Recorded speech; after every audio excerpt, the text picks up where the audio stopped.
Assalamualaikum. I'm Umar Khan. Today I'm teaching the class 9 chemistry and I have the first chapter Introduction to Chemistry. तो मैं chapter 1 का intro देने से पहले आपको साइंस के बारे में बताना चाहूँगा कि what is science and science का मतलब क्या है।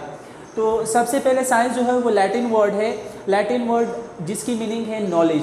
और कौन सी नॉलेज? वो नॉलेज जो हम ऑब्जर्वेशन, हाइपोथेसिस और एक्सपेरिमेंट के ज़रिए गेन करते हैं, ऐसे नॉलेज को हम साइंस कहते हैं।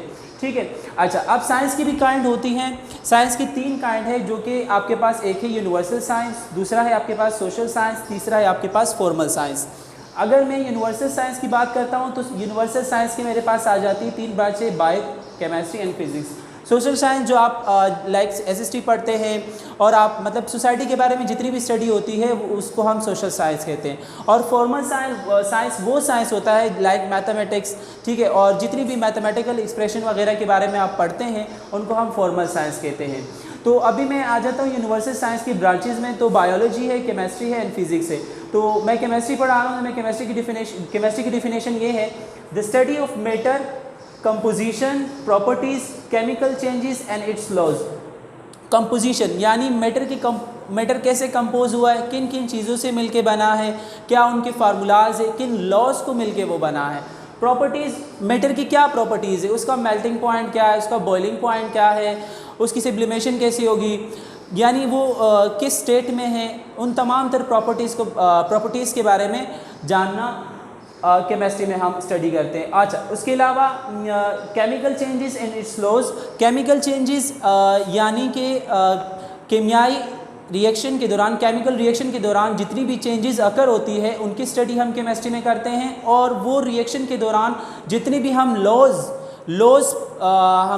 हम लोग केमिकल चेंजेस यानी केमिकल रिएक्शन के दौरान जितनी भी आपके लॉज होंगे, कोई भी 2 सब्सटेंस या कोई भी 2 एलिमेंट्स जब आपस में रिएक्ट करेंगे, उन रिएक्शन के दौरान जो लॉज होंगे उनकी स्टडी हम केमिस्ट्री में करते हैं।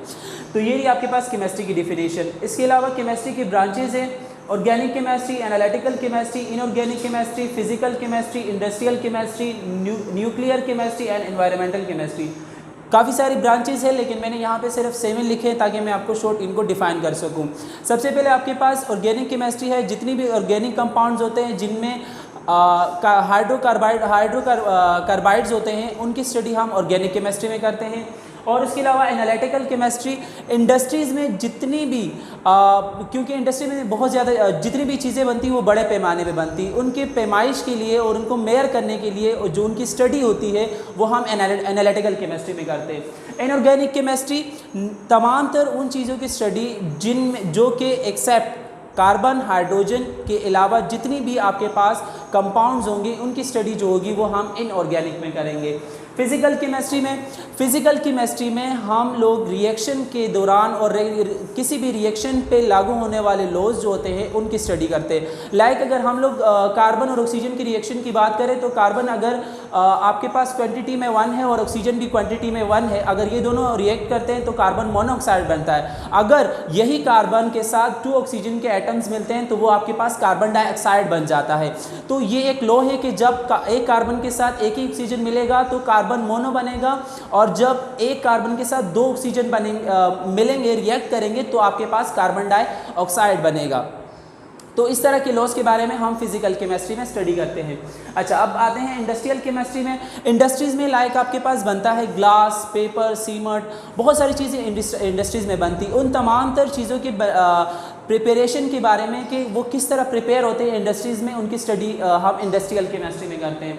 अच्छा, उसके बाद न्यूक्लियर केमिस्ट्री में हम लोग एटम का जो न्यूक्लियाई है और उससे इमिट होने वाली जितनी भी रेडिएशन होती है और वो किस वजह से रेडिएट होती है, वो तमाम तर रीज़न जो हैं, और न्यूक्लियर की यानी एटम की न्यूक्लियाई उसकी स्टडी जो है वो हम न्यूक्लियर केमिस्ट्री में करते हैं।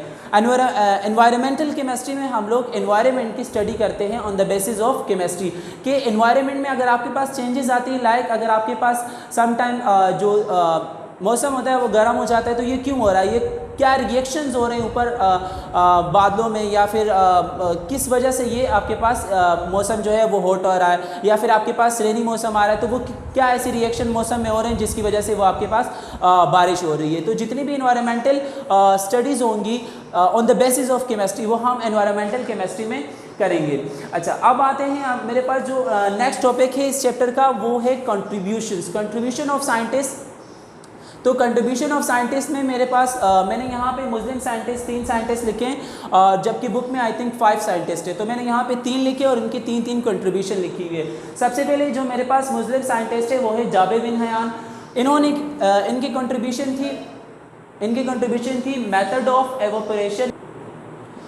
तो method of evaporation, melting, sublimation, ये जाबिर बिन हयान ने बताया था कि how to evaporate a matter, melting point और उनकी सब्लिमेशन। इसके अलावा क्रिस्टलाइजेशन भी उन्होंने बताई थी कि क्रिस्टलाइज किस तरह कैसे मैटर को किया जाता है।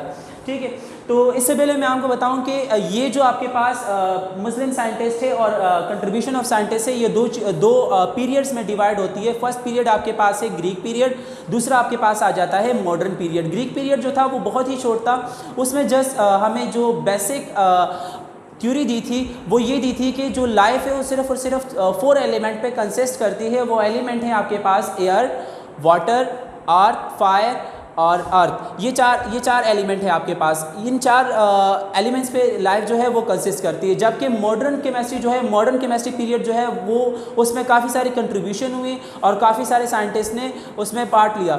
उसके अलावा मॉडर्न पीरियड जो है वो फिर 2 में डिवाइड हो जाता है। एक है मुस्लिम, दूसरा है आपके पास नॉन मुस्लिम साइंटिस्ट।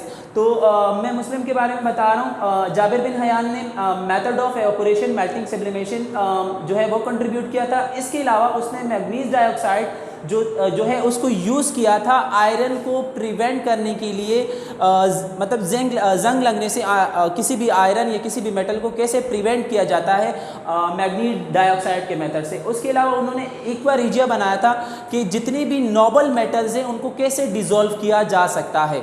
तो ये उनके सबसे इम्पोर्टेंट कंट्रीब्यूट थी एक्वारिजिया। उसके अलावा आते हैं अल-बिरूनी पे। अल-बिरूनी की जो फर्स्ट साइंटिस्ट थे who measured the circumference of the earth. Al-Biruni जो थे वो सबसे पहले साइंटिस्ट थे जिन्होंने अर्थ की सर्कमफेरेंस यानी तमाम तर ज़मीन की जो खुदखाल थी उनको फाइंड आउट किया था और कंट्रीब्यूट किया था और एक्सप्लेन भी किया था। और इसके अलावा लॉन्गिट्यूड और लैटिट्यूड की थ्योरी पेश की थी। डिटरमाइन अबाउट द स्पेसिफिक ग्रेविटीज़, तमाम तर चीज़ों की अपनी स्पेसिफिक ग्रेविटीज़ होती है।